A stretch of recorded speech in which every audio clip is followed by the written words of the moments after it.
Welcome to ఎల్ సలా books special podcast for Lent season. చూడండి, ఈ లెంట్ సీజన్ అనేది మనందరికీ ఎంతో పవిత్రమైన సమయం కదా.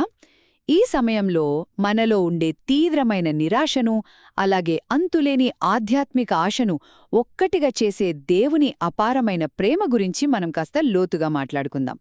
ఇక మొదటి విషయానికి వస్తే, మనం జీవితంలో అత్యంత కష్టకాలంలో ఉన్నప్పుడు, అసలు ఎటూ పాలుపోని తీవ్ర నిరాశలో కూరుకుపోయినప్పుడు ఏమనిపిస్తుంది? అంతా అయిపోయిందనుకుంటాం కదా.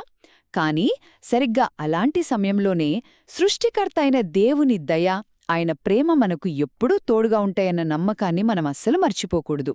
రెండవదిగా ప్రార్థన. ప్రార్థన అనగానే మనమేవో కొన్ని పదాలు బట్టిపట్టి చదవడం అనుకుంటాం, అవునా? కాని అది ఎంతమాత్రం నిజం కాదు. ఆ ప్రార్థనలో మన సంతోషాలు, కన్నీళ్లు, లోతైన బాధలు, ఇలా మన భావోద్వేగాలన్నీ ఇమిడుంటాయి. ప్రతి కష్ట సమయంలోనూ దేవుడు మనకొక కొండంత అండగా ఎలా నిలబడతాడో ఈ ప్రార్థనలు మనకు చాలా స్పష్టంగా చూపిస్తాయి.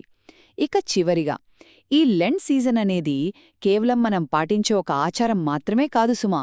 ఇది నిజంగా ఒక లోతైన ఆధ్యాత్మిక ప్రతిబింబం. క్రీస్తు ప్రయాణాన్ని మనం అనుసరించే ఈ క్రమంలో మన రోజువారీ భౌతిక అనుభవాలు, మన ఆధ్యాత్మిక అనుభవాలు వేరువేరు కావని, అవన్నీ ఒకదానితో ఒకటి ఎంత బలంగా పెనవేసుకుని ఉంటాయో ఇది మనకు అద్భుతంగా అర్థమయ్యేలా చేస్తుంది.